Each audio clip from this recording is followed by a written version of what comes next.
ॐ शुक्लाम्बरधरं विष्णुं शशिवर्णं चतुर्भुजं प्रसन्नवदनं ध्यायेत् सर्वविघ्नोपशान्तये। सरस्वती नमस्तुभ्यं वरदे कामरूपिणी विद्यारम्भं करिष्यामि सिद्धिर्भवतु मे सदा। गुरुर्ब्रह्मा गुरुर्विष्णुः गुरुर्देवो महेश्वरः गुरुसाक्षात् परं ब्रह्म तस्मै श्रीगुरवे नमः। कार्पण्यदोषोपहतः स्वभावः पृच्छामि त्वां धर्मसम्मूढचेताः।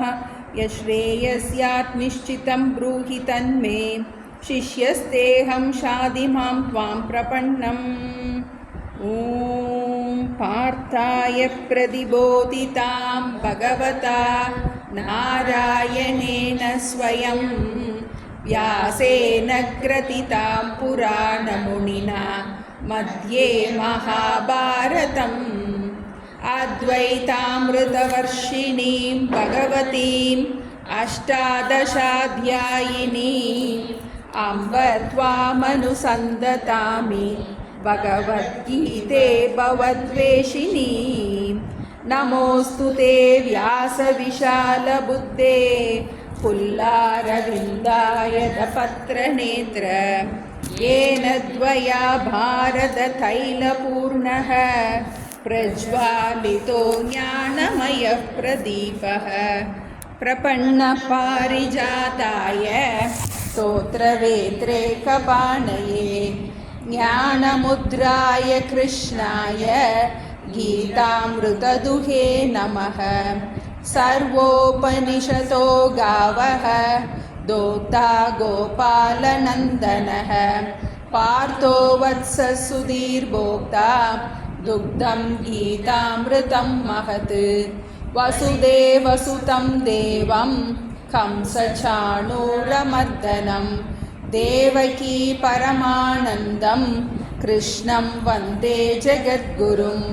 भीष्मद्रोणतटा जयद्रथजला गान्धारनीलोत्पला शल्यग्राहवती कृपेण वहनी कर्णेन वेलाकुला।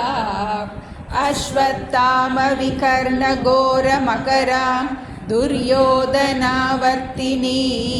सोत्तीर्णा खलु पाण्डवैरणनदीं कैवर्तः केशवः। पाराशर्यवचः सरोजममलं गीतार्थगन्धोत्कटं नानाज्ञानः केसरं हरिकथा सम्बोधनाबोधितं।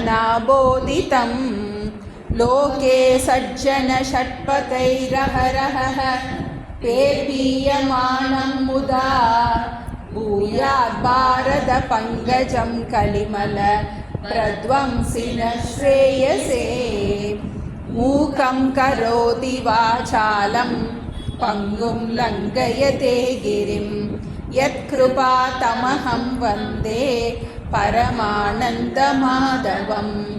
यं ब्रह्मा वरुणेन्द्ररुद्रमरुतः स्तुन्वन्ति दिव्यैस्तवैः वेदैः साङ्गपदक्रमोपनिषदैः गायन्ति यं सामगाः।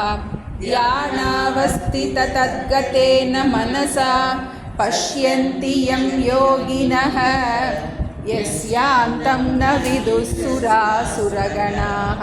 देवाय तस्मै नमः देवाय तस्मै नमः। ரெண்டாவது அத்தியாயம் ஸ்லோகம் 54. ரெண்டாவது அத்தியாயம் ஸ்லோகம் 54. अर्जुन उवाच स्थितप्रज्ञस्य का भाषा समाधिस्तस्य केशव स्थितधि किं प्रभाषेत किमासीतव्रजेत किम्। श्रीभगवानुवाच प्रजहाति यदा कामान् सर्वान् पार्थमनोगतान् आत्मन्येवात्मना तुष्टः स्थितप्रज्ञस्तदोच्यते दुःखेषु अनुद्विग्नमनाः सुखेषु विगतस्पृहः वीतरागभयक्रोधः स्थितधीर्मुनिरुच्यते यः सर्वत्राणभिस्नेहः तत्तत्प्राप्य शुभाशुभम् नाभिनन्दति न द्वेष्टि तस्य प्रज्ञा प्रतिष्ठिता यदा संहरते चायं कूर्मोऽङ्गानीव सर्वशः इन्द्रियाणीन्द्रियार्थेभ्यः तस्य प्रज्ञा प्रतिष्ठिता विषया विनिवर्तन्ते निराहारस्य देहिनः रसवर्जं रसोऽप्यस्य परं दृष्ट्वा निवर्तते यततो ह्यपि कौन्तेय पुरुषस्य विपश्चितः इन्द्रियाणि प्रमाथीनि हरन्ति प्रसभं मनः तानि सर्वाणि संयम्य युक्त आसीत मत्परः वशे हि यस्येन्द्रियाणि तस्य प्रज्ञा प्रतिष्ठिता ध्यायतो विषयान् पुंसः संगस्तेषूपजायते संगात् संजायते कामः कामात् क्रोधोऽभिजायते क्रोधात् भवति सम्मोहः सम्मोहात् स्मृतिविभ्रमः स्मृतिभ्रंशात् बुद्धिनाशः बुद्धिनाशात् प्रणश्यति रागद्वेषवियुक्तैस्तु विषयानिन्द्रियैश्चरन् आत्मवश्यैर्विधेयात्मा प्रसादमधिगच्छति प्रसादे सर्वदुःखानां हानिरस्योपजायते प्रसन्नचेतसो ह्याशु बुद्धिः पर्यवतिष्ठते नास्ति बुद्धिरयुक्तस्य न चायुक्तस्य भावना न चाभावयतः शान्तिः अशान्तस्य कुतः सुखम् इन्द्रियाणां हि चरताम् यन्मनोनुविधीयते ततस्य हरति प्रज्ञां वायुर्नावमिवाम्बसि तस्माद्यस्य महाबाहो निगृहीतानि सर्वशः इन्द्रियाणीन्द्रियार्थेभ्यः तस्य प्रज्ञा प्रतिष्ठिता या निशा सर्वभूतानां तस्यां जागर्ति संयमी यस्यां जागृति भूतानि सा निशा पश्यतो मुनेः आपूर्यमाणमचलप्रतिष्ठम् समुद्रमापः प्रविशन्ति यद्वत् तद्वत् कामायं प्रविशन्ति सर्वे शशान्तिमाप्नोति न कामकामी विहाय कामान्यः सर्वान् पुमांश्चरति निःस्पृहः निर्ममो निरहङ्कारः स शान्तिमधिगच्छति एषा ब्राह्मी स्थितिः पार्थ नैनां प्राप्य विमुह्यति स्थित्वा स्याम् अन्तकालेऽपि ब्रह्मनिर्वाणमृच्छति। ॐ तत्सत् इति श्रीमद्भगवद्गीतासु उपनिषत्सु ब्रह्मविद्यायां योगशास्त्रे श्रीकृष्णार्जुनसंवादे सांख्ययोगो नाम द्वितीयोऽध्यायः। अथ तृतीयोऽध्यायः कर्मयोगः। अर्जुन उवाच ध्यायसि चेत् कर्मणस्ते मता बुद्धिर्जनार्दन तत्किं कर्मणि घोरे मां नियोजयसि केशव व्यामिश्रेणेव वाक्येन बुद्धिं मोहयसीव मे तदेकं वद निश्चित्य येन श्रेयोऽहमाप्नुयाम्। श्रीभगवानुवाच लोकेऽस्मिन् द्विविधा निष्ठा पुरा प्रोक्ता मया नघ ज्ञानयोगेन सांख्यानां कर्मयोगेन योगिनां न कर्मणामनारम्भात् नैष्कर्म्यं पुरुषोऽश्नुते न च सन्न्यसनादेव सिद्धिं समधिगच्छति। न हि कश्चित् क्षणमपि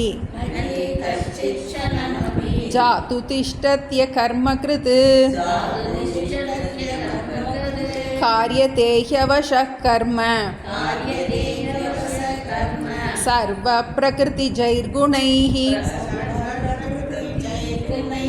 कर्मेन्द्रियाणि संयम्य य आस्ते मनसा स्मरन् इन्द्रियार्थान् विमूढात्मा मिथ्याचारस्य उच्यते। यस्त्विन्द्रियाणि मनसा नियम्यारभतेऽर्जुन कर्मेन्द्रियैः कर्मयोगम् असक्तस्य विशिष्यते। नियतं कुरु कर्म त्वं कर्म ज्यायो ह्यकर्मणः शरीरयात्रापि च ते न प्रसिद्ध्येत कर्मणः यज्ञार्थात् कर्मणोऽन्यत्र लोकोऽयं कर्मबन्धनः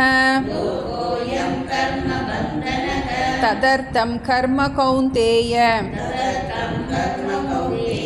मुक्तसङ्गः समाचर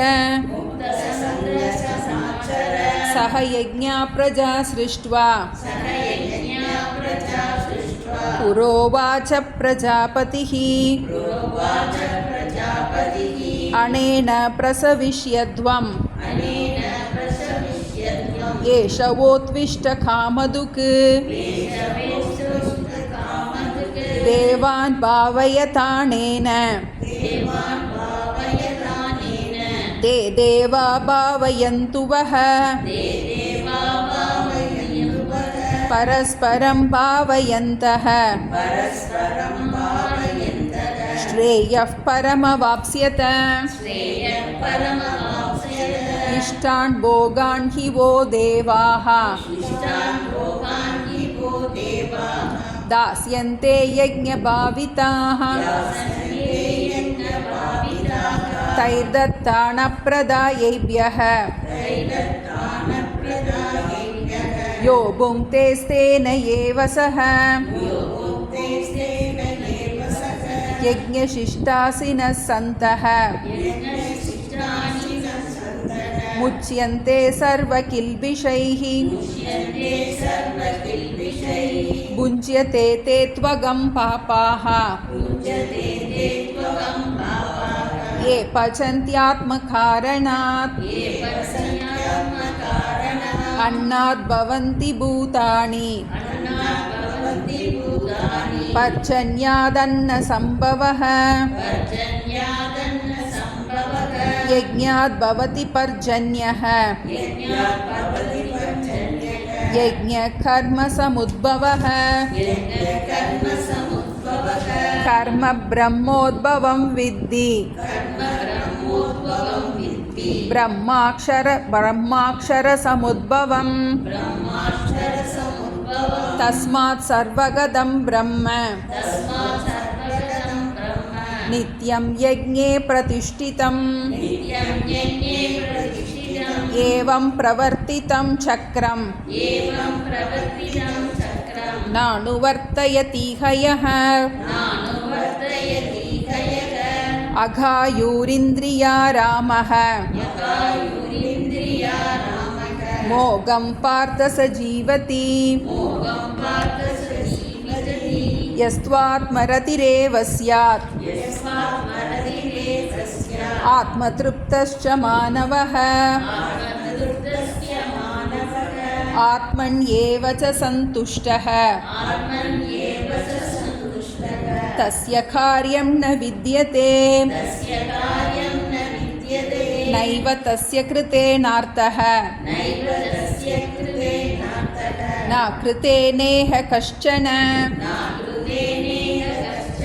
न चास्य सर्वभूतेषु कश्चित् अर्थव्यपाश्रयः तस्मादसक्तः सततं कार्यं कर्म समाचर असक्तो ह्याचरन् कर्म परमाप्नोति पूरुषः कर्मणैव हि संसिद्धिम् आस्थिता जनकादयः लोकसङ्ग्रहमेवापि सम्पश्यन् कर्तुमर्हसि यद्यद् आचरति श्रेष्ठः तत्तदेवेतरो जनः स यत्प्रमाणं कुरुते लोकस्तदनुवर्तते न मे पार्थास्ति कर्तव्यम् त्रिषु लोकेषु किञ्चन नानवाप्तमवाप्तव्यम् वर्तयेव च कर्मणि यदि ह्यहं न वर्तेयं जातु कर्मण्यतन्त्रितः मम वर्त्मानुवर्तन्ते मनुष्याः पार्थ सर्वशः उत्सीदेयुरिमे लोकाः न कुर्यां कर्म चेदहं संकरस्य च कर्ता स्याम् उपहन्यामि माः प्रजाः सक्ता कर्मण्य विद्वांसः यथा कुर्वन्ति भारत कुर्याद् विद्वांस्तथा सक्तः चिकीर्षुर्लोकसङ्ग्रहं न बुद्धिभेदं जनयेत् अज्ञानां कर्मसङ्गिनां जोषयेत् सर्वकर्माणि विद्वान् युक्तः समाचरन् प्रकृते क्रियमाणानि गुणैः कर्माणि सर्वशः अहङ्कारविमूढात्मा कर्ताहमिति मन्यते तत्त्ववित्तु महाबाहो गुणकर्मविभागयोः गुणागुणेषु वर्तन्ते इति मत्वा न सज्जते प्रकृतेर्गुणसम्मूढाः सज्जन्ते गुणकर्मसु तान् कृत्स्नविदो मन्तान् कृत्स्नविन्न विचालयेत्. பகவான் ஸ்ரீ கிருஷ்ணர் அர்ஜுனனுக்கு மனித சமுதாயத்தில் அனைவருக்கும் அனைத்து பிரச்சனைகளுக்கும் தீர்வாக இருக்கக்கூடிய ஆத்ம ஞானத்தை உபதேசம் பண்ணுறாருன்னு பார்த்தோம். எல்லாருடைய பிரச்சனைகள் வேறு வேறாக இருக்கலாம், ஆனால் அதற்கு தீர்வு ஒன்று தான் அப்படிங்கிறத சொல்கிறார். எடுத்தோடனே ஞான யோகத்தை உபதேசம் பண்ண தொடங்குறார், ஆத்ம ஞானத்தை உபதேசம் பண்ணுறாருன்னு பார்த்தோம். ஞானத்தை உபதேசம் பண்ண பகவான் அடுத்து கர்ம யோகத்தை இன்ட்ரடியூஸ் பண்ணுறார். இந்த ஞானத்தை பெறுவதற்கு தகுதியை கொடுக்கக்கூடிய கர்ம யோகத்தை இன்ட்ரடியூஸ் பண்ணுறாருன்னு பார்த்தோம். ஆனால் கர்மயோகம் பண்ணினா தான் நமக்கு ஞான யோகத்துக்கு தகுதி கிடைக்கின்றது. ஞான யோகத்தின் மூலமாகத்தான் நம்ம எல்லா துக்கத்திலிருந்தும் விடுதலை பெற முடியும். அப்போ அதுக்கு ஸ்டெப்பாக இருக்குது, ஒரு படியாக இருக்குது. ஞான யோகத்தை அடைவதற்கு ஒரு படியாக இந்த கர்மயோகம் இருக்கின்றது. அதனுடைய அவசியத்தெல்லாம் நம்ம பார்த்துட்டோம். இப்போ 3வது அத்தியாயத்தில் கர்மயோகத்துக்குன்னே தனியாக ஒரு சாப்டர் வச்சுருக்காரு. அதில் எடுத்தோடனே அர்ஜுனன் கேள்வியை தான் நம்ம பார்க்குறோம். ஞானத்தினால்தான் கர்மம் அப்படின்னா, ஞானத்தினால்தான் மோட்சம் அப்படின்னா எதுக்காக நான் கர்மயோகம் பண்ணணும் அப்படிங்கிற அந்த கேள்வி.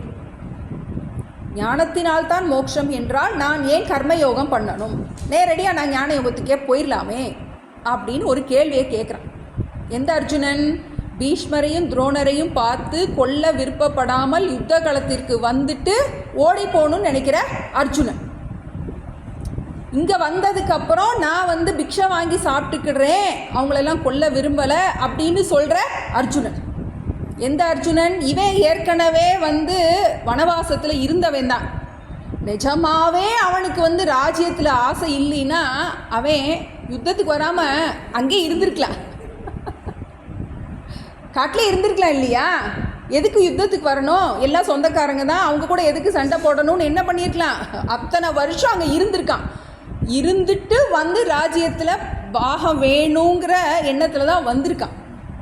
இப்போ ஒரு சிச்சுவேஷனுக்காக, எஸ்கேபிசம், ஒரு பிரச்சனையிலேருந்து தப்பிக்கிறதுக்காக என்ன பண்ணுறான்?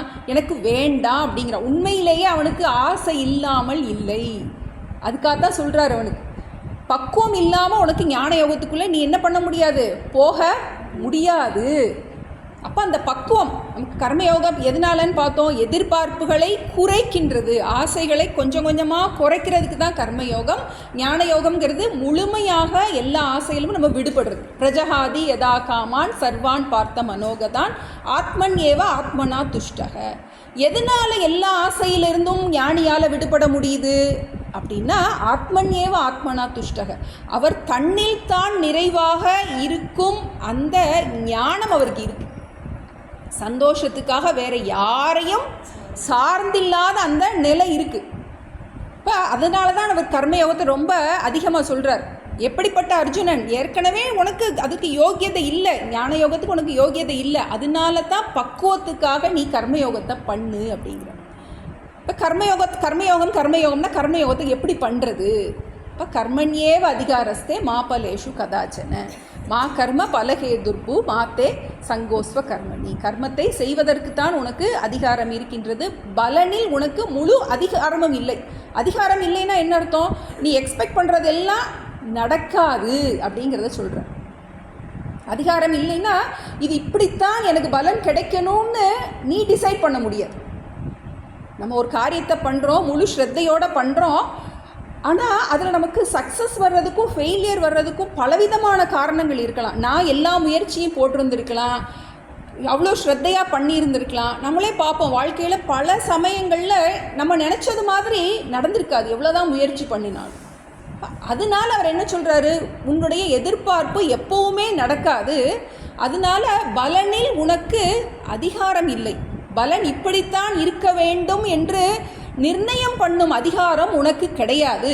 அதனால கர்மயோகம் பண்ணும்போது என்ன இதில் பண்ணுறோம், நம்ம ஈஸ்வர அர்ப்பண புத்தி, ஈஸ்வர பிரசாத புத்தி. ஏற்கனவே சொன்னோம், எப்படி வண்டியில் எடுக்கும்போதே ஹெல்மெட்டை மாட்டிட்டு வண்டியில் உட்கார்றோமோ அது மாதிரி ஒரு காரியம் செய்யும் போதே என்ன சொல்கிறாரு, ஈஸ்வரனுக்காக செய்கின்றேன், என்னுடைய முழு முயற்சியை நான் இதில் போடுவேன், என்னுடைய ரிசல்ட் எப்படி இருக்கோ அதை நான் பிரசாத புத்தியோடு நான் எடுத்துக்குவேன். ஞானி எப்படி இருப்பாருன்னா, always do his best, prepare for the best. நம்ம எவ்வளோதான் முயற்சி பண்ணினாலும் தன்னுடைய பெஸ்ட்டை கொடுப்பாரு, ஆனால் எது வந்தாலும் ஏற்றுக்கொள்வதற்கு ரெடியாக இருக்கிற அந்த ப்ரிப்பேர்ட்னஸ், அதுதான் நமக்கு கர்மயோகம். பலனில் நமக்கு எதிர்பார்க்க முடியாது, அதான் பார்த்துட்ருக்கோம். கர்ம யோகம்னு பார்த்தோம், ப்ராப்பர் ஆட்டிடியூட், ப்ராப்பர் ஆக்ஷன். ஒரு கர்மயோகி எப்படி இருப்பான் அப்படின்னா, எப்போவுமே தான் வழங்குபவனாகவே இருக்கின்றான் அப்படின்னு பார்த்தோம். சமுதாயத்திற்கு வழங்குபவனாகவே இருக்கின்றான், சமுதாயத்திலிருந்து எதையும் பெறுபவனாக இல்லை அப்படிங்கிறத பார்த்தோம்.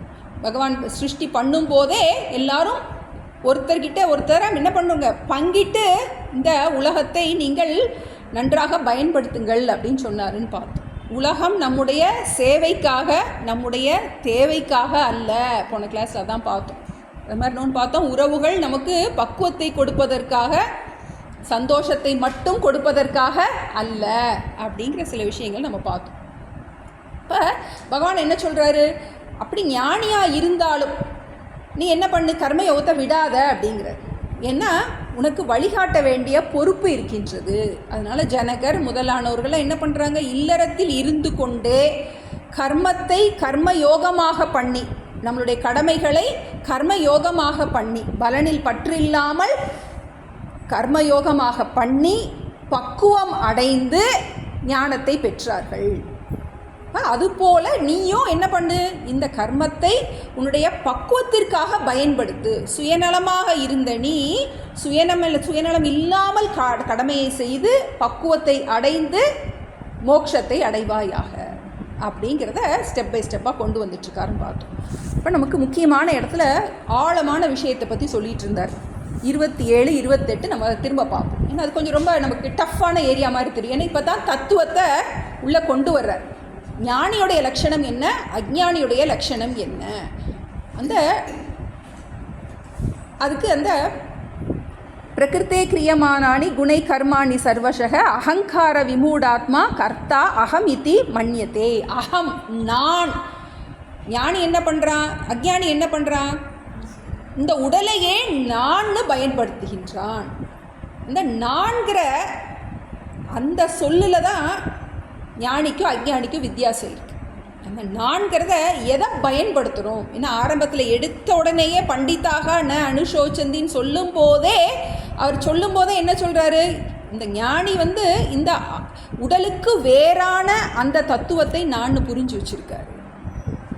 இப்போ இங்கே அதான் சொல்ல வர்றாரு, அகங்கார விமூடாத்மா கர்த்தா அகமித்தி மன்னியத்தே. நான் உடம்பு, நான் மனசு, நான் இதை பண்ணேன், நான் நான் அம்மா, நான் மகள் அப்படின்னு என்ன பண்ணுறோம்? அந்த சரீரமும் சரீரத்தை சார்ந்த உறவுகளையுமே மையமாக வச்சு வாழ்க்கை நடத்துகின்றான்.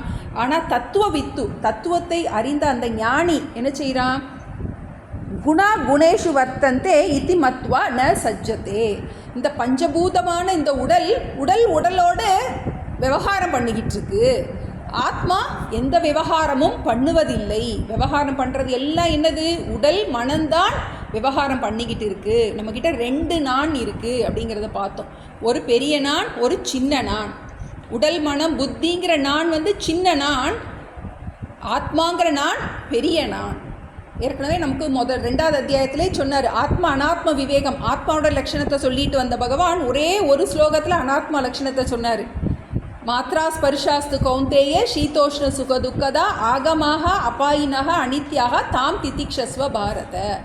இந்த அனாத்மாவானது, இந்த உடலானது, மனமானது மாறிக்கொண்டே இருக்கும். அதில் என்ன பண்ண முடியாது? அதில் பெர்மனண்ட் ஹாப்பினஸ், நிலையான நிம்மதிங்கிறது ஒரு நாளும் இருக்காது. இந்த அனாத்மாவில், இந்த உடலில், இந்த உறவுகளில், உலகத்தில், உலக பொருட்களில் எல்லாமே மாறிக்கிட்டே இருக்கும். மாறுகின்ற இந்த அனாத்மாவில் மாறாத நிம்மதி உனக்கு கிடைக்கவே கிடைக்காது. இதை ஞானி நல்லா புரிஞ்சு வச்சிருக்கார். குணா குணேஷு வர்த்தந்தே இதி மத்வா ந சஜ்ஜத்தே. அதான் பார்த்தோம். முக்குணங்களோடு விவகாரம் பண்ணிக்கிட்டு இருக்கின்றது. நம்ம மனிதனுக்கு எல்லாருக்குமே அந்த 3 குண மயமானவனாக மனிதன் இருக்கின்றான். இந்த 3 குணங்களில் ஒட்டாதவனாக இந்த ஆத்மா இருக்கின்றது. நல்லா புரிஞ்சுக்கணும். நமக்கு சத்துவகுணம், ரஜோகுணம், தமோகுணம் 3 குணங்களும் மாறி மாறித்தான் இருக்கும். யாருமே முழுமையாக சத்துவகுணமும் கிடையாது, யாருமே முழுமையாக தமோகுணமும் கிடையாது.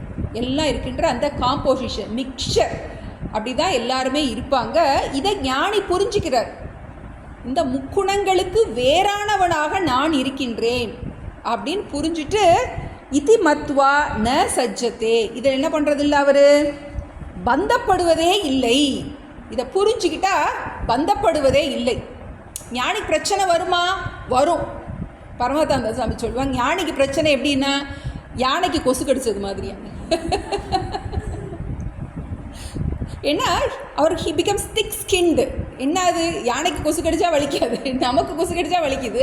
ஞானிக்கு கொசு கடிச்சா வலிக்காது. ஏன்னா அவருக்கு இந்த ஞானம் எப்போவுமே இந்த இன்டெலிஜென்ஸ், இந்த நாலேஜ் எமோஷ்னல் ஸ்ட்ரென்த்தாக மாறணும்.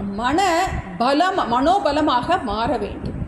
இப்போ ஞானம் நன்றாக பலப்பட்டு இருக்கிறதுனால எந்த பிரச்சனை வந்தாலும் ஞானி என்னவா இருக்காரு? இது உடலுக்கு, இது மனதிற்கு. இந்த பிரச்சனையை பார்க்கும் நான் பிரச்சனை அல்ல, பிரச்சனைக்கு வேறானவன். எனக்கு பிரச்சனை இல்லை, இந்த உடலுக்கு பிரச்சனை, இந்த உறவுக்கு பிரச்சனை, நான் இதற்கு வேறானவன் அப்படின்னு என்ன பண்ணுறாரு? இதை ஆப்ஜெக்டிஃபை பண்ணுறாரு. பார்ப்பவன் பார்க்கப்படு பொருளுக்கு வேறானவன். எனக்கு நல்லா தெரியுது, என் மனசில் துக்கம் இருக்குது அப்படின்னு தெரியுது, அதனால சொல்கிறேன் நான் துக்கி அல்ல அப்படின்னு என்ன பண்ணுறோம்? பிரித்து பார்க்குறது, டிஸ்டன்சிங் த மைண்ட் அப்படிங்கிறது. ஞானி அதில் என்னவா இருக்கார்? ஸ்பெஷலிஸ்டாக இருக்கார். குணா குணேஷு வர்த்தந்தே இதி மத்வா ந சஜ்ஜத்தே. இந்த ஞானியுடைய சுபாவத்தை சொல்கிறதன் மூலமாக நாம் ஞானி ஆகணும். இப்போ நம்மளுடைய துக்கமயமாக ஆயிரும். நம்ம இந்த துக்கம் உன்னால் பார்க்கப்படுகின்றது, எனவே துக்கம், நீ துக்கத்திற்கு வேறானவன். இப்போ டஃப்பான ஏரியாவாக, ஏன்னா இதுதான் சாஸ்திரத்தோட சாரம். நம்ம இவ்வளோ கீதை ஃபுல்லாக படிக்க போகிறது எல்லாமே இதனுடைய மெயினான கேப்சூல் சொல்லிட்டார். முதல்ல புரிஞ்ச மாதிரி இருக்கும், கொஞ்சம் கொஞ்சம் ஏதோ புரிகிற மாதிரி இருக்கும். உடனே புரிஞ்சிருச்சுன்னா ஏதோ ஜென்மாந்திரத்தில் ரொம்ப புண்ணியம் பண்ணியிருக்கோன்னு அர்த்தம். சாமிஜி சொல்லுவாங்க நாங்களாம் வாழ்க்கையவே இதுக்கு தான் கொடுத்துட்டு வந்திருக்கோம், நீங்கள் ஒரு கிளாஸில் வந்து புரியணுன்னா என்னம்மா அர்த்தம் அப்படின்னு. அதுக்காக தான் சொல்கிறோம், நம்ம கர்மயோகம் நம்ம பக்குவத்தை கொஞ்சம் கொஞ்சமாக நம்ம மனதிற்கு இந்த சூக்ஷ்மமான விஷயத்தை கிரகிக்கின்ற சக்தியை கொடுக்கணும், தத்துவ வித்துவாக நம்ம ஆகிறதுக்கு. இப்போ அடுத்து என்ன சொல்கிறாரு, ஒரு ஞானி வந்து ஒரு அஞ்ஞானி என்ன பண்ணக்கூடாது, அவனுடைய புத்தியை குழப்பக்கூடாது அப்படிங்கிறார். ஏன்னா பலவிதமான அதிகாரிகள் இருப்பாங்க, எல்கேஜி ஸ்டூடெண்ட் இருப்பாங்க, யூகேஜி ஸ்டூடெண்ட்ஸ் இருப்பாங்க. அது மாதிரி வர்றவங்களுக்கு ஒவ்வொருத்தருக்கும் ஒரு விதமான பக்குவம் இருக்கும். அவங்கக்கிட்ட என்ன பண்ணக்கூடாது, அவங்க எந்த இடத்துல இருக்காங்களோ அதில் இருந்து தான் நம்ம மேலே தூக்கி விடணுமே ஒழிய உடனே வா கீதா கிளாஸ்க்கு வான்னு எல்லாரையும் கூப்பிடக்கூடாது. ஏன்னா நமக்கு மனப்பக்குவம் இருக்கா இல்லையா அப்படின்னா எதில் தெரிஞ்சுக்கிறது, சரி எனக்கு வந்து கீதையில் எனக்கு ஞான யோகத்துக்குரிய பக்குவம் இருக்கா இல்லையா அப்படின்னு எப்படி தெரிஞ்சுக்கிறது அப்படின்னா, விடாமல் நீங்கள் கிளாஸ்க்கு வர்றீங்கன்னா உங்களுக்கு பக்குவம் இருக்குதுன்னு அர்த்தம். புரிஞ்சாலும் புரியலேனாலும், இப்போ நாங்களாம் வந்திருக்கோன்னா ஏதோ புரியும், ஆத்மான்னு ஒரு வார்த்தை புரியும், ஏதோ 2 ஜோக் அடிப்பாங்க அது புரியும், ஏதோ ஒரு ப்ராக்டிக்கலான சில டிப்ஸ் இருக்கும் அது புரியும், தத்துவம் புரியாது, தர்ம விஷயங்கள் புரியும். ஆரம்பத்தில் அப்படி தான் இருக்கும், ஆனால் நல்லாயிருக்கும். இப்போ விடாமல் வர்றோம் அப்படின்னா நமக்கு ஓரளவுக்கு கொஞ்சம் குவாலிஃபிகேஷன் இருக்குது அப்படிங்கிறது. புதுசாக வர்றவங்க விடாமல் வர்றாங்க அப்படின்னாலே நமக்கு வந்து புண்ணியமும் இருக்குது, குவாலிஃபிகேஷனும் இருக்குது அப்படின்னு நம்ம ஓரளவுக்கு இது பண்ணிக்கலாம். ஏன்னா உடனே புரியாது. லாங்குவேஜ் கஷ்டம். நம்ம இதுக்கு முன்னாடி படித்ததெல்லாம் வேறு மாதிரி, பக்தி கிரந்தம்னா நம்மளோட உருகி பாடலாம், இது என்னது அப்படிங்கிற மாதிரி இருக்கும். பகவான்கிட்ட அழுது கதறலாம், இது வந்து கதறல் ஒன்றுமே இல்லை, அழுவாதேன்னு சொல்கிறாரு. பிரச்சனை இருக்கும் ஆனால் அழுவாத அப்படின்னு சொல்கிறாரு. அது எப்படி அப்படிங்கும்போது கொஞ்சம் புரிகிற மாதிரி இருக்கும், ஆனால் நல்லா இருக்கே அப்படின்னு இருக்கும். இது பிகினர்ஸ்க்கு எல்லாருக்குமே இருக்கிறதா, ஏன்னா இது ரொம்ப டஃப்பான ஏரியா நமக்கு. அதனால ஏன்னா இதனுடைய சாரம், எல்லா உபநிஷத்துடைய சாரமும் இந்த 27-28 ஸ்லோகத்தில் இருக்குது. அதனால் நம்ம பயந்துட வேண்டாம், நம்ம விடாமல் நம்ம கேட்போம், விடாமல் கிளாஸ் கேட்போம், கொஞ்சம் கொஞ்சமாக நமக்கு வந்து இம்ப்ரூவ்மெண்ட். ஏன்னா இந்த பாஷையே, இந்த ஒக்காபுலரியே புரிகிறதுக்கு நமக்கு கொஞ்சம் கஷ்டமாக இருக்கும்.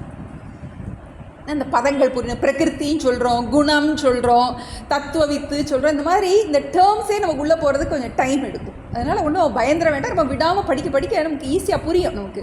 ஏன்னா 2 ஸ்லோகம் டஃப்பாக கொண்டு போவார், அடுத்த 2 ஸ்லோகம் ப்ராக்டிக்கலான சைக்கலாஜிக்கல் இது கொண்டு வந்துடுவார். அப்படி தான் கீதை. அதனால தான் நமக்கு கீதைக்கு வந்து என்றைக்குமே மகத்துவம் இருக்கிறதுக்கு காரணம், ப்ராக்டிக்கல் டிப்ஸ் நிறையா நமக்கு இருக்கும். வெறும் தத்துவம் மட்டும் இருக்காது. 2 ஸ்லோகம் ஹையாக கொண்டு போனால் அடுத்த 2 ஸ்லோகம் நமக்கு ஈஸியாக கொண்டு வந்துடுவார். அடுத்த ஸ்லோகத்தில் நமக்கு 30வது ஸ்லோகம் ரொம்ப முக்கியமான ஸ்லோகம், கர்ம யோகத்துடைய சாரம். சரி, இதெல்லாம் எனக்கு புரிஞ்சும் புரியாத மாதிரி இருக்குது, இப்போ நான் என்ன பண்ணணும், நமக்கு அப்படியே இருக்கும் இல்லையா, இப்போ நம்ம என்ன பண்ணணும் அப்படிங்கிறதுக்கு ஒரு கிறிஸ்பாக வந்து சொல்கிற பகவான் வந்து என்ன பண்ணணும், ஒரு 5 பாயிண்ட் ப்ரோக்ராம் மாதிரி 5 விஷயம் சொல்ல போகிறார். நீ என்ன பண்ணணும் வாழ்க்கையில், இது வந்து ரொம்ப முக்கியமான ஸ்லோகம் வந்து 30வது ஸ்லோகம். மயி சர்வாணி கர்மாணி சந்நியஸ்யாத்யாத்ம சேதசா நிராஷீர் நிர்மமோ பூத்வா யுத்யஸ்வ விகதஜ்வரஹ மயி சர்வாணி கர்மாணி சந்நியஸ்யாத்யாத்ம சேதசா நிராஷீர் நிர்மமோ பூத்வா யுத்யஸ்வ விகதஜ்வரஹ. இதில் 5 விஷயம் சொல்கிறார் கிருஷ்ணர், கர்மயோகத்துடைய சாரம், நம்ம என்ன பண்ணணும் அப்படிங்கிறது. இப்போ முதல் வரியில் இருக்க அந்த 2வது எடுத்துக்கிடுவோம், அத்தியாத்ம சேதசா. அத்தியாத்ம சேதசா நம்பர் 1. அத்தியாத்ம சேதசானா விவேக புக்தி, விவேக புத்தி. என்ன விவேகம் அப்படின்னா, ஃபஸ்ட்டு நமக்கு என்ன தெரியணும்னா லைஃபோட கோல் என்னன்னு நமக்கு தெரியணும். 50 வயசில் போய் நம்ம வந்து நம்மளோட லைஃபோட எவ்வளோ நாள் வாழ்ந்துட்டோம் நம்ம, எப்போ நம்ம ஏன் பிறந்தோம், ஏன் கல்யாணம் பண்ணோம், எல்லோரும் கல்யாணம் பண்ணாங்க, ஏன் குழந்தை பெற்றோம் எல்லாருக்கும் என்ன ஆயிடுச்சு. இப்போ ஒரு தேடல், நமக்கு வாழ்க்கைனா என்ன அப்படின்னு முதல்ல நமக்கு தெரியணும். எதுக்காக பிறந்தோம், இந்த பிறவியினுடைய நோக்கம் என்ன. இப்போ அரிது அரிது மானிடராய் பிறத்தல் அரிதுன்னு படிக்கிறோம் நம்ம. அப்போ இதனுடைய மனித பிறவிக்கு என்ன சிறப்பு, இந்த கேள்வியே ரொம்ப லேட்டாக தான் வரும் நமக்கு, முதல்ல வராது. ஏன்னா நமக்கு அந்த முதல்ல ஃபுல்லாக அந்த போகத்திலேயே மைண்ட் இருக்கும், நம்ம உட்கார்ந்து யோசிக்கிறதுக்கு டைமே இல்லை. இப்போ முதல்ல நமக்கு என்ன வேணும், அத்தியாத்ம சேத்தசான்னா நமக்கு ஒரு விவேக புத்தி நமக்கு வேணும். அடுத்தது இந்த விவேக புத்தியோட இப்போ நமக்கு புரிஞ்சிடணும் நம்ம வாழ்க்கையில் நம்மளுடைய லட்சியம் என்ன. 4 புருஷார்த்தங்கள் பார்த்தோம். அறம், பொருள், இன்பம், வீடு. எனக்கு என்ன வேணும், எனக்கு பணம் சம்பாதிக்க போகிறேன்னா, நல்லா என்ஜாய் பண்ண போகிறேன்னா, இல்லாட்டி நிறைய புண்ணிய காரியங்கள் பண்ண போகிறேன்னா, கோயிலாக போகிறது, புண்ணிய காரியங்கள் பண்ண போகிறேன்னா, சர்வீஸ் பண்ணுறது, இதை பண்ண போகிறேன்னா, இல்லை எனக்கு மோட்சம் வேணுமா. இது நமக்கு ஃபஸ்ட்டு தெளிவாக இருக்கணும். மோட்சம்னா என்ன, ஏற்கனவே பார்த்தோம், மாறாத நிம்மதி. அதுதான் நம்ம மோட்சம்னு சொல்கிறோம். எந்த பிரச்சனை வந்தாலும் நமக்கு பாதிக்கப்படாத அந்த தன்மை, நிம்மதிக்காக யாரையும் எதையும் சார்ந்திருக்காத தன்மை, அதைத்தான் நம்ம மோட்சம்னு சொல்கிறோம். இன்னொன்று, நமக்கு மீண்டும் பிறவாமை வேண்டும். புல்லாய் பூடாய் புழுவாய் மரமாகி எல்லா பிறப்பும் பிறந்து இழைத்தேன் அப்படிங்கிறோம். நமக்கு இப்பிறவி தப்பினால் எப்பிறவி வாய்க்குமோ ஏது வருமோ அருகிலேன். அடுத்து என்ன பிறவி வரும்னு தெரியல. ஏன்னா நமக்கு கொஞ்சம் அதில் நம்பிக்கை இருக்குது, பிறவியில் நம்பிக்கை இருக்குது, புண்ணிய பாபத்தில் நம்பிக்கை இருக்குது. அடுத்த பிறவி என்ன வந்துருமோ இதெல்லாம் நமக்கு ஒரு பேசிக் தெரியணும். தெரிஞ்சாதான் நம்ம என்ன பண்ணுவோம், நம்ம போதுண்டா சாமி அப்படின்னு என்ன பண்ணுவோம், அந்த ஒரு எண்ணம், ஒரு ஃபுல் ஸ்டாப் வைக்கணும் அப்படிங்கிற அந்த எண்ணம் ஃபஸ்ட்டு வரணும். அவங்களுக்கு தான் இந்த கீதை படித்தா நம்ம கோடி கோடியாக பணம் கிடைக்குமா, குடும்பத்தில் இருக்கிற பிரச்சனை தீருமா, அதுக்கெல்லாம் படிக்கலை. நம்ம தீரலாம், தீராமல் போகலாம், கிடைக்கலாம், கிடைக்காமல் போகலாம். அதெல்லாம் நமக்கு செகண்டரி பெனிஃபிட்ஸ், அவாந்தர பலன் அப்படின்னு சொல்லுவோம். கீதை படிக்கிறனால நமக்கு ஒரு புண்ணியம் இருக்கும். அந்த புண்ணியத்தினால வீட்டு பிரச்சனைகள் சரியாகலாம், நோய் சரியாகலாம், எதெல்லாம் நடக்கலாம் நமக்கு. ஆனால் நம்ம மெயினாக படிக்கிறது அதுக்காக இல்லை.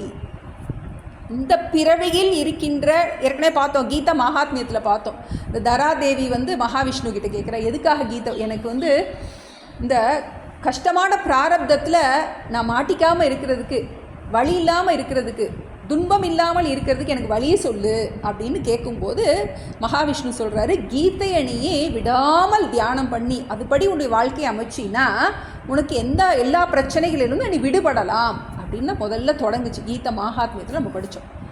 இப்போ இதுதான் நம்ம பார்க்குறோம். அத்தியாத்ம சேத்தசா, இந்த விவேக புத்தியின் காரணமாக நம்மளும் ஓடி ஓடி ஓடி ஓடி ஓடிக்கிட்டே இருக்கோம். என்றைக்கு தான் நிற்கிறது, இதை முடித்தா சரியாயிரும், அதை முடித்தா சரியாயிரும், என்ன பண்ணிக்கிட்டே இருக்கோம், ஓடிக்கிட்டே இருக்கோம். நம்ம நல்லவங்களாக தான் இருக்கோம், தர்மமாக தான் இருக்கோம், ஆனால் அடியாக உழுது. எதனால நமக்கு, நம்ம என்றைக்கு தான் நிம்மதியாக இருந்தே நம்ம சொல்கிறது. அப்போ நிம்மதி எங்கே நிம்மதி, எங்கே நிம்மதி, அங்கே எனக்கு ஒரு இடம் வேண்டும், என்ன பண்ணுறோம், எல்லாரும் பாடிக்கிட்டே இருக்கோம். அந்த கேள்வி வரணும்.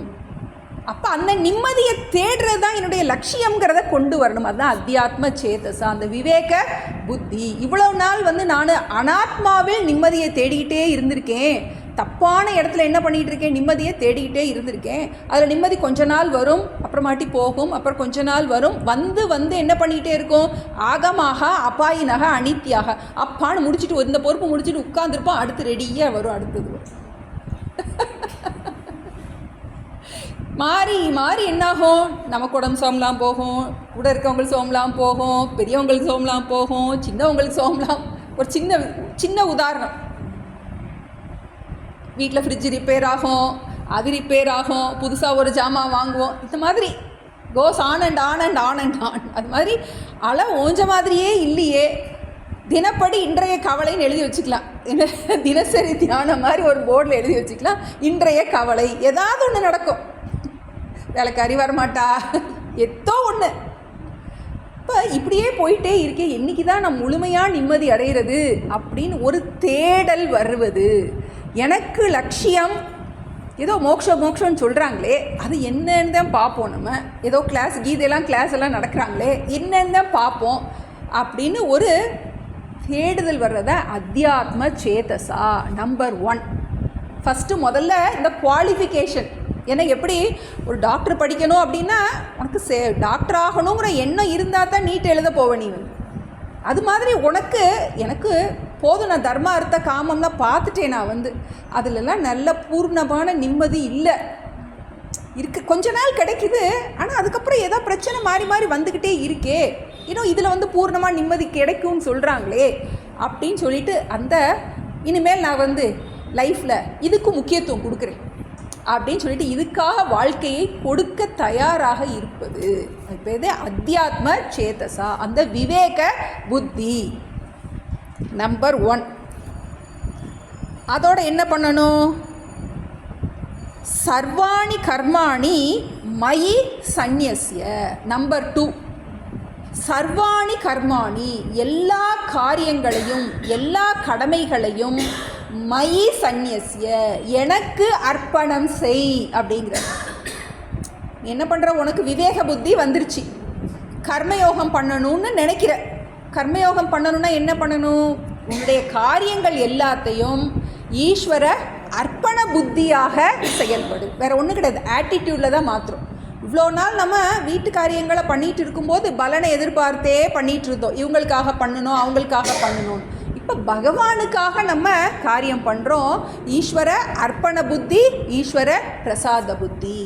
இப்போ நமக்கு விவேகம் வந்துருச்சு. அதுக்கப்புறம் நம்ம காரியத்தை எப்படி செய்கிறது? சர்வாணி கர்மாணி மயி சந்நியஸ்ய. அடுத்து சொல்கிறாரு நிராஷீஹி. நிராஷிகினா எந்த விதமான எதிர்பார்ப்பும் இன்றி.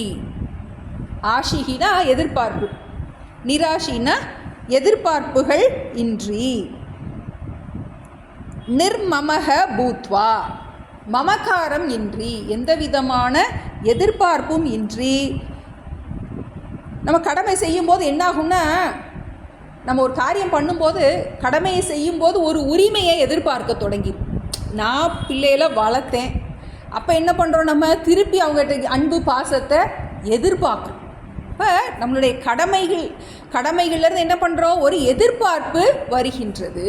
அது இல்லாமல் நிராஷீகி, எந்த விதமான எதிர்பார்ப்பும் இல்லாமல் சர்வாணி கர்மாணி மயி சந்நியஸ்ய, சேர்த்துக்கிட்டே வரணும் மூணையும். அத்தியாத்ம சேதசா, சர்வாணி கர்மாணி மயி சந்நியஸ்ய, நிராஷீஹி, எந்த விதமான எதிர்பார்ப்பும் இல்லாமல். நிர்மமக, மமகன்னா மமகாரம், காரியம் பண்ணும்போதே வந்துடும், நான் தான் பண்ணினேன் அப்படின்னு ஒரு அந்த நான், அந்த தன் முனைப்பு என்னாயிரும்? மேலே வந்துட தொடங்கும். அது இல்லாமல் அந்த பணிவோடு நிராஷீஹி நிர்மமஹோ பூத்வா, அந்த அபிமானத்தை விட்டு அர்ஜுனன் சொல்கிறாரு யுத்தியஸ்வ, என்ன பண்ணு? கடமையை செய்வாயாக. 4 சொல்லியிருக்காரு. 5வது விகத ஜ்வரக. அத்தியாத்ம சேதசா சர்வாணி கர்மாணி மயி சந்நியஸ்ய நிராஷீஹி நிர்மமோ பூத்வா விகத ஜ்வரக. ஜ்வரம்னா டென்ஷன் வச்சுக்கலாம். ஜ்வரம்னா துக்கம். ஒரு காரியம் பண்ணும்போது நமக்கு என்ன ஆகும்? டென்ஷன் வரும். நமக்கு வந்து எப்படி பண்ணுவோமோ, எப்படி நடக்குமோ, என்னவோ. இப்போ நம்ம ஈஸ்வரார்ப்பண புத்தியோட இந்த இதெல்லாம் செய்யும்போது, இந்த நாளை நீ ஃபாலோ பண்ணினாலே இந்த விகத ஜ்வரம் வந்துருங்கிறார். உனக்கு ஒரு தெளிவான, எனக்கு மோட்சம்தான் லட்சியம், நான் வேறு எதையுமே எதிர்பார்க்கலை, வேறு மெட்டீரியலிஸ்டிக் பெனிஃபிட் எதையுமே நான் எதிர்பார்க்கல, எனக்கு மோட்சத்துக்காக நான் வந்து இந்த காரியத்தை பண்ணுறேன், எல்லா காரியத்தையும் ஈஸ்வர அர்ப்பண புத்தியோடு பண்ணுறேன், எந்த விதமான எதிர்பார்ப்பும் இல்லாமல் பண்ணுறேன், மமகாரம் இல்லாமல் தன்முனைப்பு இல்லாமல் பண்ணுறேன். அப்படி பண்ணும்போதே என்னாகும்னா விகத சொன்ன பேலன்ஸ்டு மைண்ட். ஒரு காரியம் பண்ணும்போது என்னான்றது ஒரு கூல் மைண்ட் வந்துடுது. ஒரு ஒர்க் இஸ் வர்ஷிப். அந்த வேலையே என்ன ஆயிடுது? வழிபாடாக மாறுகின்றது. அப்படிப்பட்டவனாக யுத்தியஸ்வ, அர்ஜுனட்ட சொல்கிறார், யுத்தம் செய்வாயாக. நம்ம எடுத்துக்கணும், கடமையை செய்வாயாக. 5 விஷயம். ஏன்னா இது ரொம்ப ரொம்ப ரொம்ப முக்கியமான விஷயம். மமக்காரம்னா தன்முனைப்பு, அந்த நான், அந்த மமக்காரம்னா என்னுடையது மைண்ட், அந்த ஒரு ஆமாம் இந்த உடல் நான்னு சொல்லுவோம், அதையும் நம்ம சொல்லுவோம். நம்ம என்னுடையது அந்த மமக்காரம்னா ஒரு ப்ரைடோட, அந்த ஒரு கர்வத்தோட. இந்த கர்வம் இல்லாமல் என்ன பண்ணு, நீ ஈஸ்வரார்ப்பண புத்தியோட பண்ணு. இன்னொன்று, என்னை சார்ந்தவர்கள், மமக்காரம்னா என்னுடையவர்கள் அப்படிங்கிற புத்தி. நம்ம எல்லார்கிட்டையும் என் குழந்தைக்காக பண்ணுறேன், எனக்கு தெரிஞ்சவங்களுக்காக பண்ணுறேன் அப்படின்னு இருக்கு இல்லையா. அகம்னா நான், மமனா என்னுடையது.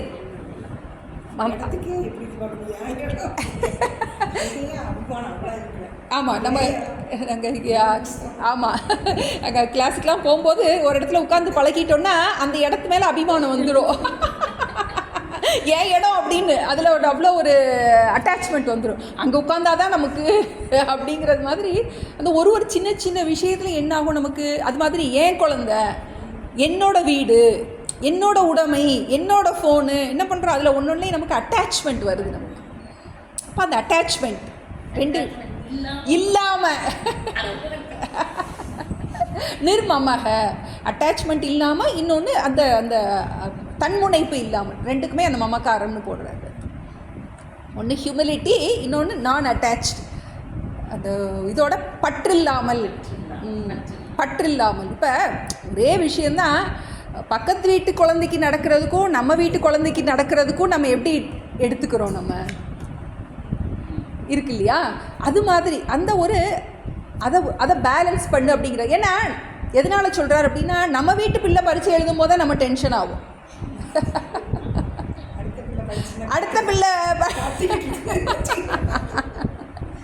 அப்போ அது அப்படி நீ பண்ணும்போது தான் உனக்கு டென்ஷன் இருக்காது. விகதஜ் வரக வேறு சொல்லுவார் பரமானந்த சாமி சொல்லுவாங்க, உன்னை நீ ஆன்மீகத்தில் நீ முன்னாடி போகணுன்னா நீ உனக்காகன்னு பிரார்த்தனை பண்ணுறதையே நீ விட்டு எல்லாருக்காகவும் பிரார்த்தனை பண்ணு. எல்லாருக்கும் பிரார்த்தனை பண்ணும்போது உன் குழந்தைய அதில் சேர்ந்துருக்கு அப்படிம்ப. அதான் நம்ம இந்த மமக்கா என்னுடையது அப்படிங்கிறது விடுபடுற வழி. அப்போ எப்பெல்லாம் பிரார்த்தனை பண்ணுறோமோ சர்வே பவந்து சுகினக, எல்லாரும் நல்லா இருக்கட்டும், எல்லாரும் நல்லா இருக்கட்டும் அப்படின்னு பிரார்த்தனை பண்ணும்போது என்ன ஆயிடுது, என்னுடையவர்கள் அதுக்குள்ளே அடங்கிடுறாங்க. விகதஜ் வரக, அந்த மனதில் படபடப்பு இல்லாமல். இப்போ நமக்கு என்ன பண்ணுறோம், நம்ம அப்போ ஒரு காரியம் பண்ணும்போது நம்ம பிளான் பண்ண வேண்டாமா அப்படின்னு ஒரு எண்ணம் வரும். இப்போ எல்லாத்தையும் அர்ப்பணம் பண்ணு அப்படி இப்படின்னா என்ன, அது பிளான் பண்ண வேண்டாமா அப்படின்னா, planning is different from worrying அப்படிங்கிற. Planning is different from worrying. Plan பண்ணுறதுக்கும் கவலைப்படுறதுக்கும் வித்தியாசம் இருக்குது. ஏன்னா பிளான் பண்ணும்போது என்ன பண்ணுறோன்னா, நம்ம டெலிபரேட்டாக உட்காந்து பிளான் பண்ணுறோம். இதை இப்படி பண்ணணும், அதை அப்படி பண்ணணும்னு என்ன பண்ணுறோம், நம்ம உட்காந்து நம்மளுடைய முயற்சியில் என்ன பண்ணுறோம், பிளான் பண்ணுறோம். ஆனால் கவலைன்னு வரும்போது நம் முயற்சி இல்லாமல் தானாக வருது நமக்கு. அதுதான் பிளானிங்க்கும் ஒரியிங்க்கும் உள்ள வித்தியாசம். பிளான் பண்ணும்போது நம்ம கையில் இருக்குது தாட்டு, இதை எப்படி பண்ணணும், அதை அப்படி பண்ணணும். என்ன பண்ணுறோம், ஒர்க் அவுட் பண்ணுறோம். நம்ம இதை எப்படி மாற்றணும், அதை அப்படி மாற்றணும், பிளான் பண்ணுறோம். பிளானிங் கண்டிப்பாக தேவை நமக்கு ஞானம். இது நம்ம கர்மயோகம் பண்ணுறோம், ஈஸ்வரார்ப்பண புத்தியோடு பண்ணுறோம் அப்படின்னு சொல்லிட்டு பிளான் பண்ணுற அதெல்லாம் கிடையாது. பக்கா பிளானிங் தேவை நமக்கு. பக்கா பிளானிங் வித்தவுட் ஒரி, அதுதான் நமக்கு ரொம்ப முக்கியம். ஏன்னா நம்ம பிளானிங்லேயே கான்சென்ட்ரேட் பண்ணுறோம். அந்த காரியத்தை எப்படி செயல்படுத்துறதுங்கிறதுல தான் நம்மளுடைய கவனம் இருக்குது. ரிசல்ட்டை பற்றி நம்ம நினைக்கல. ரிசல்ட் வரும்போது பகவானோட பிரசாதமாக நம்ம ஏற்றுக்கிறோம். இப்போ நம்மளுடைய ப்ரோக்ராம் எல்லாம் என்னவா இருக்குது, காரியத்தை முழுமையாக ஈஸ்வரார்ப்பண புத்தியோட பலனில் பற்றில்லாமல் பண்ணுறதுல தான் நம்மளுடைய முயற்சி ஃபுல்லாக இருக்குது. இப்போ அந்த 5 விஷயம் மறக்கக்கூடாது. நமக்கு பரமானந்த சாமி சொல்கிறேன், இது ஒரு 5 இயர் பிளான் மாதிரி போட்டுக்கோங்க. 5 வருஷம் ஒன்னொன்றுக்கு ஒரு வருஷம் கொடுங்கங்கிறாங்க. ஏன்னா இதெல்லாம் ஈஸியாக நமக்கு வர்ற விஷயம் கிடையாது. அத்தியாத்ம சேதசா சர்வாணி கர்மாணி மயி சந்நியஸ்ய நிராஷீஹி நிர்மம பூத்வா விகதஜ்வரக யுத்யஸ்வ. விவேக புத்தியோடு, ஈஸ்வர அர்ப்பண புத்தியோடு, பலனில் பற்று இல்லாமல், என்னுடையது என்ற அபிமானம் இல்லாமல், மன அமைதியோடு இந்த கர்மத்தை செய்வாயாக அப்படின்னு சொல்லிட்டு இது ஒரு பெரிய டிப்ஸு நமக்கு. நம்ம யாராக இருந்தாலும் எந்த வயசாக இருந்தாலும், ஏன்னா நம்ம பார்த்துட்டோம் காரியம் பண்ணாமல் மனித பிறவி எடுத்த யாருமே இருக்க முடியாது. கடமையிலிருந்து என்ன விடுபட முடியவே முடியாது. அப்போ என்ன பண்ணால் நம்ம பதட்டம் இல்லாமல் இந்த கடமையை செய்யலாம் அப்படின்னா, மோட்சத்தில் நம்மளுடைய லட்சியமாக கொண்டு எல்லா காரியத்தையும் இறைவனுக்கு அர்ப்பணமாக, பலனில் பற்று இல்லாமல், என்னுடையது என்ற அபிமானம் இல்லாமல், பதட்டம் இல்லாமல் காரியத்தை செய்ய வேண்டும். ரொம்ப முக்கியமான ஸ்லோகம். அடுத்து 31, 32 இந்த கர்மயோகப்படி நம்ம வாழ்ந்தோன்னா, சரி இவ்வளோ தூரம் 5 வருஷம் ப்ரோக்ராம் போடுங்க அப்படின்னு சொல்லிட்டாரு. 5 வருஷம் ப்ரோக்ராம் போட்டால் எனக்கு என்ன கிடைக்கும்? நமக்கு எல்லாம் வேணும் இல்லையா? இப்போ பிள்ளைகளை டாக்டர் படிக்க வச்சா என்ன கிடைக்கும்? இவ்வளோ செலவு பண்ணால் என்ன கிடைக்கும்? பலன் என்னது, பலனில் பற்று இல்லாமல், ஒரு எதிர்பார்ப்பு இல்லாமல் எந்த மந்தக அப்படின்னு காரியம் கரோத்தின்னு வரும். ஒரு முட்டாள் கூட பலன் கிடைக்காம எந்த காரியமே பண்ண மாட்டான். இப்போ இந்த மாதிரி பண்ணுனா எனக்கு என்ன பலன் கிடைக்கும்? பலனை எதிர்பார்க்காம நான் ஒரு காரியத்தை பண்ணுனா எனக்கு என்ன பலன் கிடைக்கும்? பலனை எதிர்பார்க்காம நான் ஒரு காரியத்தை பண்ணுனா எனக்கு என்ன பலன் கிடைக்கும் அப்படிங்கிறதுக்கு சொல்கிறார். ஏமே மதமிதம் நித்யம் அனுதிஷ்டந்தி மானவாஹ ஸ்ரத்தாவந்தோ ந சூயந்தஹ முச்யந்தே தேபி கர்மபிஹி ஏமே மதமிதம் நித்யம் அனுதிஷ்டந்தி மானவாஹ ஸ்ரத்தாவந்தோ ந சூயந்தஹ முச்யந்தே தேபி கர்மபிஹி. இப்போ இதனால எனக்கு என்ன பிரயோஜனம்? ஏன்னா உலகத்தில் நோக்கத்தில் பார்க்கும்போது இதனால் உனக்கு எந்த பிரயோஜனமே இல்லை அப்படிங்கிற மாதிரி நமக்கு மெட்டீரியலி என்ன பண்ண முடியாது, எனக்கு என்ன பிரயோஜனத்தை வெளியே காட்ட முடியாது. ஏன்னா ஏமே மதம் இதம் நித்தியம் அனுதிஷ்டந்தி மானவாக. ஏன்னா யார், மேன என்னுடைய இந்த உபதேசத்தை நித்தியம் அனுதிஷ்டந்தி மானவாகன மனிதர்கள் என்னுடைய இந்த உபதேசத்தை, இப்போ இவ்வளோ நேரம் சொல்லியிருக்காருலே அந்த கர்மயோகம் அதை எடுத்துக்கலாம், ப்ளஸ் நம்மளுடைய வேதத்தில் இருக்கு 31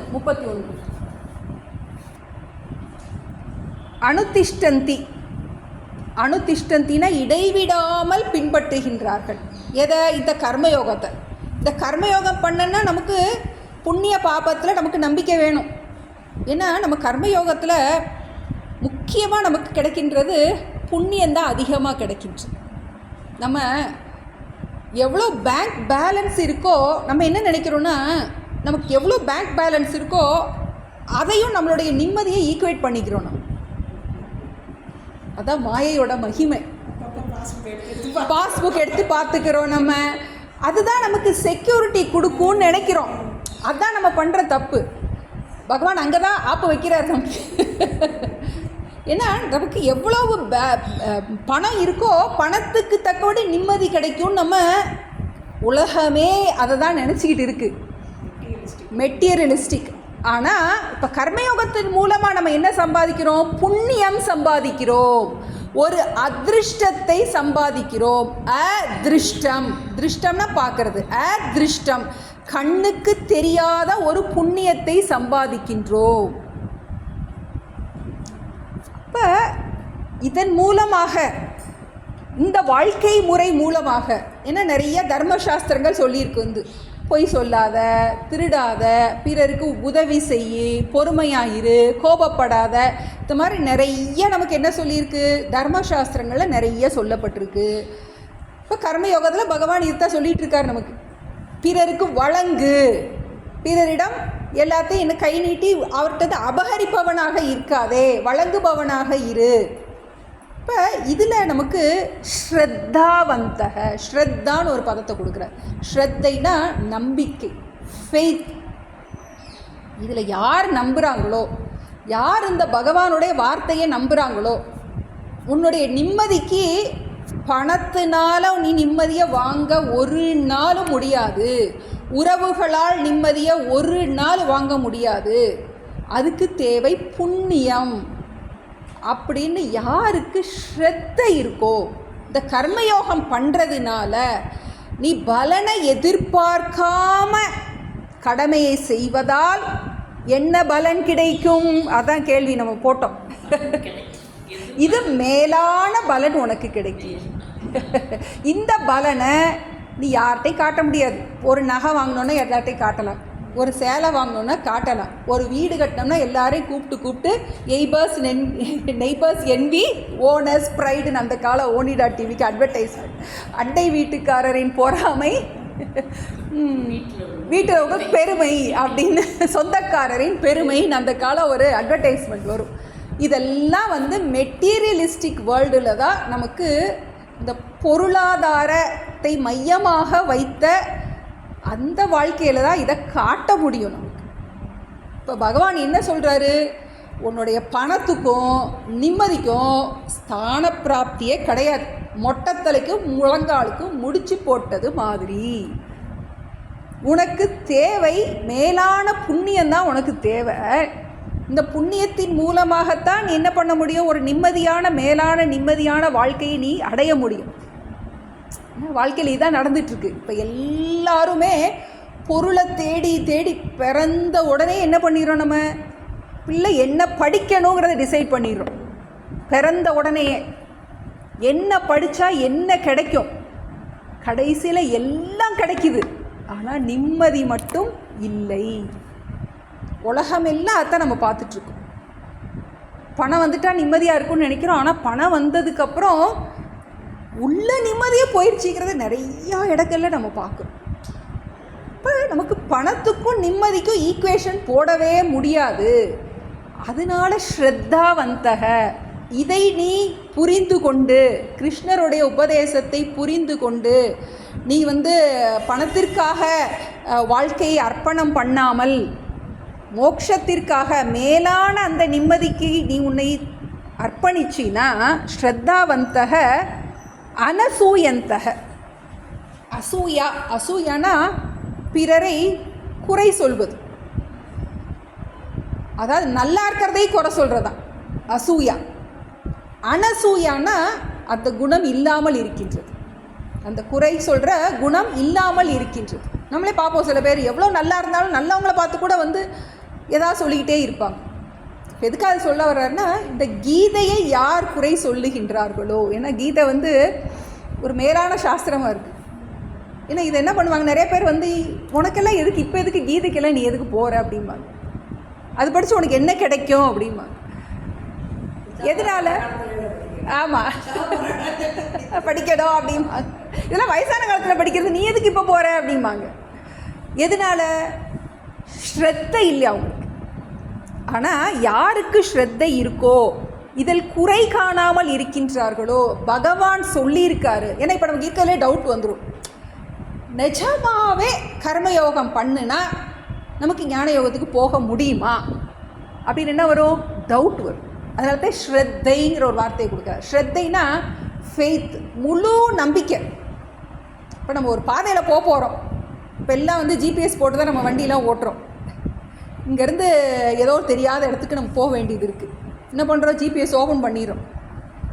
ஓப்பன் பண்ணிவிட்டு என்னது, அதில் ஸ்ரத்தை இருக்குது, அவன் சொல்கிற பாயிண்ட்டுக்கு கரெக்டாக நம்மளை கூட்டிகிட்டு போயிடுவான் அப்படின்னு நம்ம நம்புகிறோம் இல்லையா?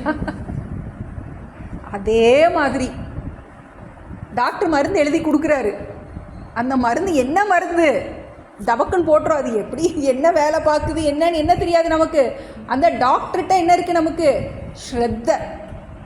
அது மாதிரி எப்படி அர்ஜுனன் என்ன பண்ணியிருக்கான்?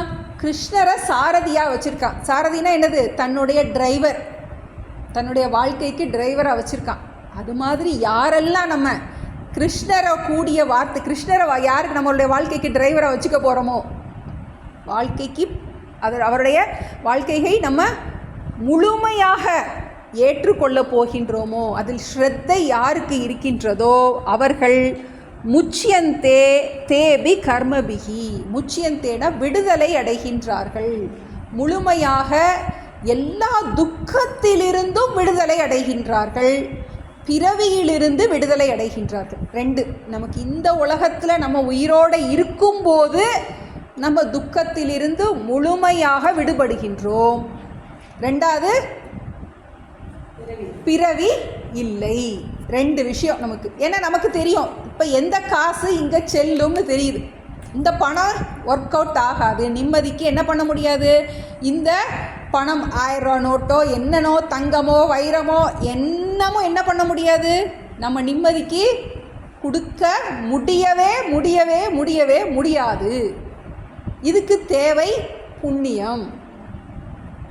இதை நம்ம கீதையை வாழ்ந்தால் நமக்கு கண்டிப்பாக கிடைக்கும் அப்படிங்கிறத கண்டிப்பாக ஸ்ரத்தாவந்தக அனசூயந்தக முச்சியந்தே தேபி கர்மபிகி, அவர்கள் யார் என்னுடைய இந்த வார்த்தையை குறை காணாமல், குற்றம் காணாமல், அனசூயந்தக குற்றம் காணாமல் யார் பகவானுடைய வார்த்தையை முழுமையாக ஏற்றுக்கொண்டு இதை கடைபிடிக்கின்றார்களோ அவர்கள் முழுமையான விடுதலை அடைகின்றார்கள். 2 விடுதலை நம்ம சொல்லியிருக்கோம், பிறவியிலிருந்து விடுதலை, இன்னொன்று இப்போ துக்கத்திலிருந்து விடுதலை. பிரச்சனையிலிருந்து விடுதலைன்னு சொல்லலை, பிரச்சனை வந்தாலும் துக்கப்படாமல் இருப்பது எப்படி, அந்த ஞானத்தை பெறுகின்றார்கள்.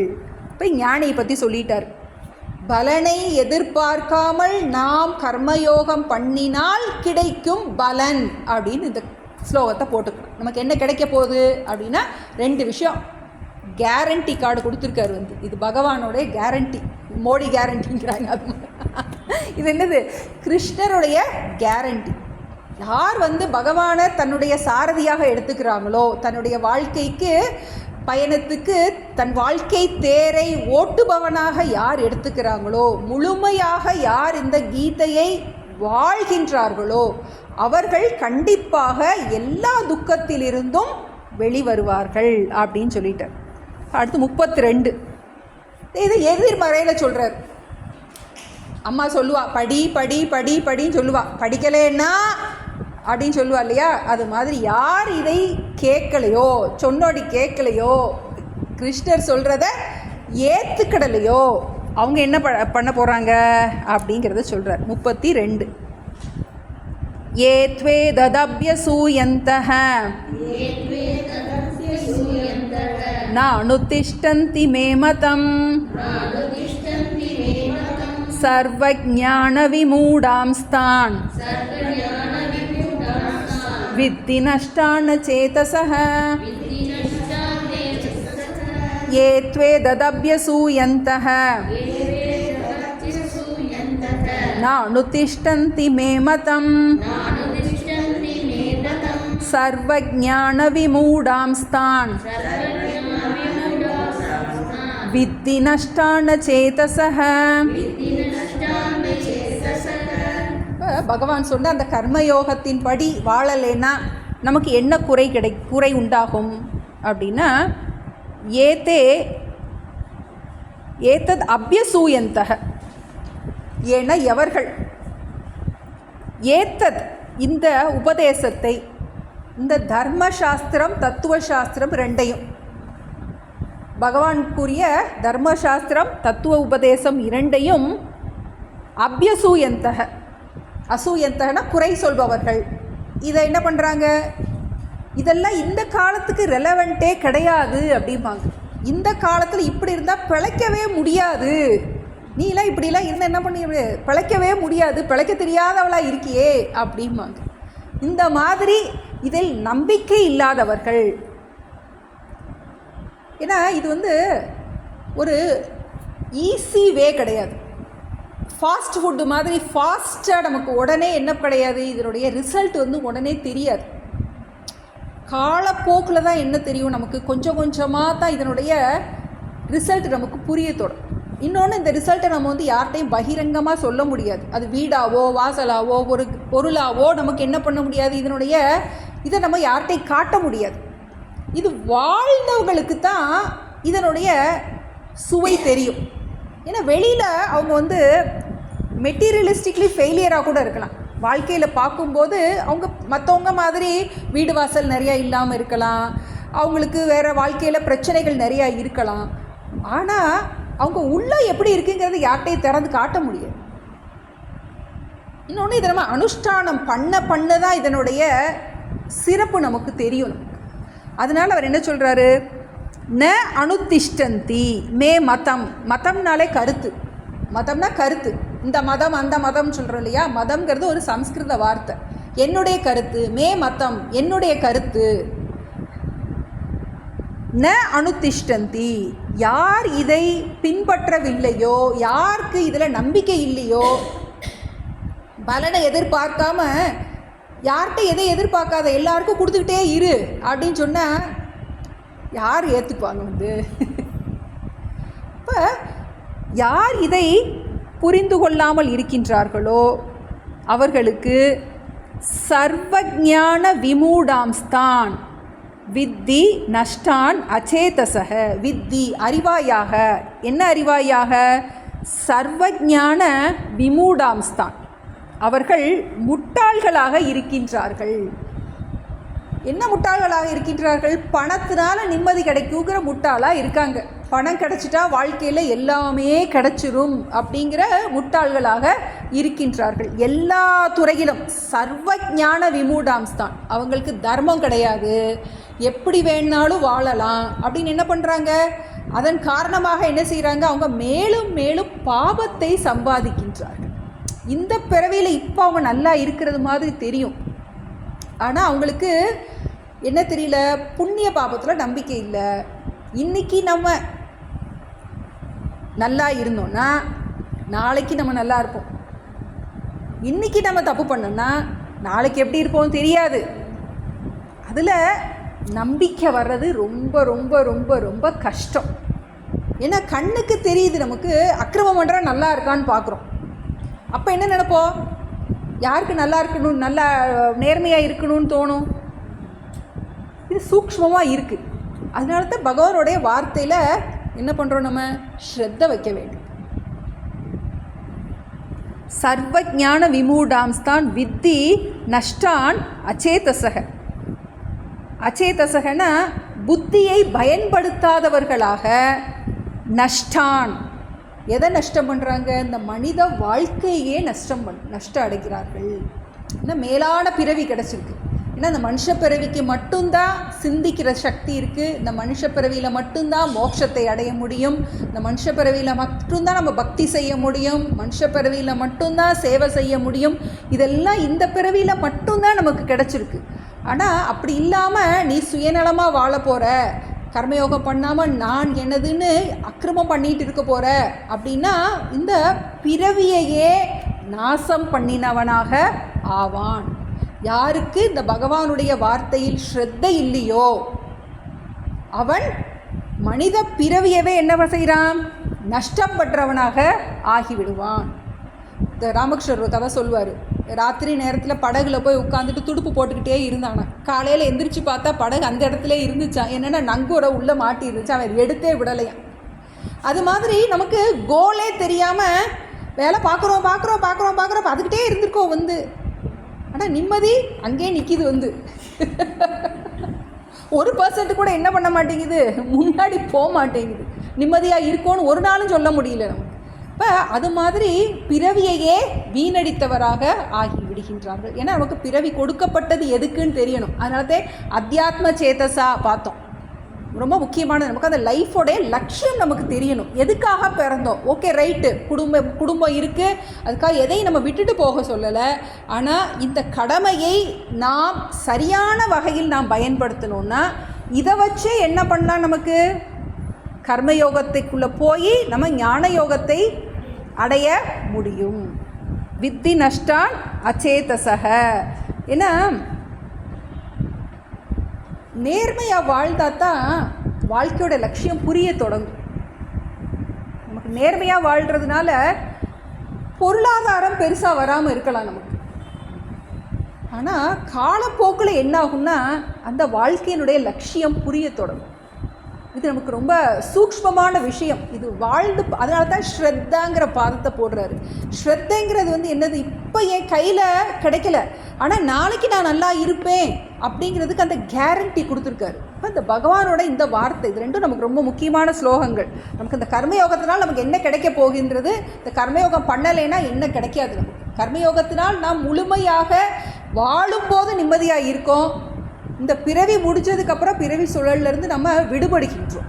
ஆனால் இந்த கர்மயோகத்தை, பகவானுடைய வார்த்தையை பின்பற்றலை அப்படின்னா என்ன ஆகுது, நம்ம பிறவியை நாசம் பண்ணியவர்களாக ஆகின்றோம். அடுத்து என்ன பிறவி, இப்பிறவி தப்பினால் எப்பிறவி வாய்க்குமோ.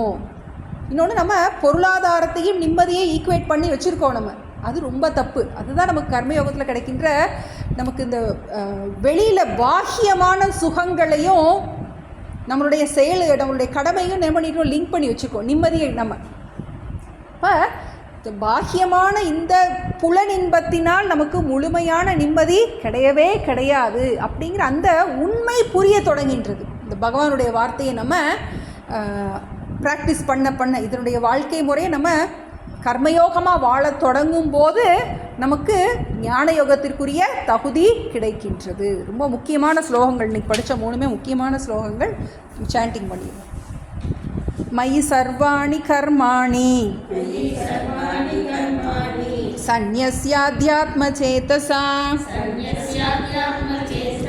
நிராஷீர் நிர்மமோ பூத்வா யுத்யஸ்வ விகதஜ்வரஹ ஏமே மதமிதம் நித்யம் அனுதிஷ்டந்தி மானவாஹ ஸ்ரத்தாவந்தோ ந சூயந்தஹ முச்யந்தே தேபி கர்மபிஹி ये त्वेदभ्यसूयन्तः नानुतिष्ठन्ति मे मतम् सर्वज्ञानविमूढांस्तान् विद्धि नष्टान् चेतसः। ॐ प्रपन्नपारिजाताय तोत्रवेत्रैकपानये ज्ञानमुद्राय कृष्णाय गीतामृतदुहे नमः।